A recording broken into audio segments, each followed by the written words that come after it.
Hello everyone! Samahan niyo muna ako maglinis dito sa CR. Ito nga't may naligong dalawang bulinggit, dalawang ate guys. At yun na nga, wala tayong maaasahan kundi kalat nga ng dalawang ito. Nagtagal nga sila dito kanina sa pagpapaligo sa CR kaya tinayaan ko na nga lang din. And for today's video guys, syempre may bisita tayo at inabot na nga natin dito kay nanay yung kanilang mga dumihin. Sakto naman din itong si nanay katatapos lang din maligo dito nga, naligo sa kanyang labahan. Talagang gustong gusto niya maligo dyan guys. At yun, habang si Yayam nagpapahinga at pa cellphone, ready ko na nga ito yung bisa ng dalawang ate. At yan nga ay damit nga lang ni Yayam, hinihiram ko lang na alam ko naman na kakasya sa kanila dahil nga mga maliliit din yung katawan ng dalawang batang ito.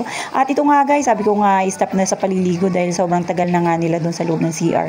At ayan, nag-isa na lang sila guys sa isang towel, saktong-sakto naman din. Pagkatapos nilang maligo guys, sabi ko nga magbihis na para makakain. At yan nga po, nagustuhan pala nila yung ating nireding ulam dyan ng pananghalian. Mga 10 pa lang siguro niyan guys, pero alam ko naman na hindi pa to nakakapag-almusal tong dalawang to.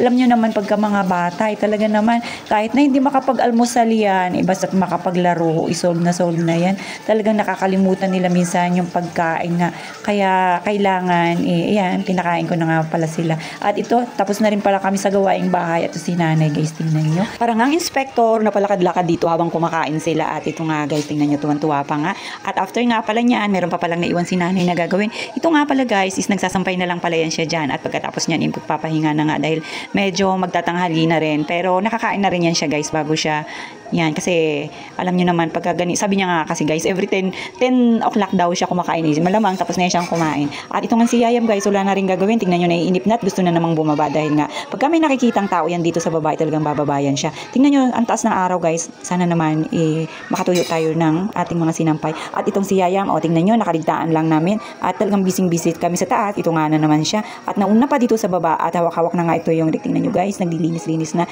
Nakita niya siguro yung mga tao dyan sa labasan na nagtatrabaho. At ito nga siya ayaw ding palugi. Nandito nga ako sa taas, ayan, nakita ko nga siya na nandyan na sa may bakod. Buti na lang guys, may bakod. At kung wala, kung saan na yan nakarating ang batang yan. At ito nga, tinatawag na yan siya ni nanay para pumasok. Akala mo walang naririnig nga. Tuloy-tuloy pa rin sa kanyang ginagawa. Akala mo naman ipaswelduhan. At yan, tumunga nga pa nga dyan sa mga tao. Kinakausap niya nga yung mga nagtatrabaho sa labas. At yan, nung parating na nga si nanay guys, saka lang siya kumilos para tumakbo. At kita nyo naman, takot yan siya kunyari kay nanay. Pero guys, tingnan nyo nga, grabing takbo niya. Bandang huli niyan, lalambingin niya rin yan si nanay.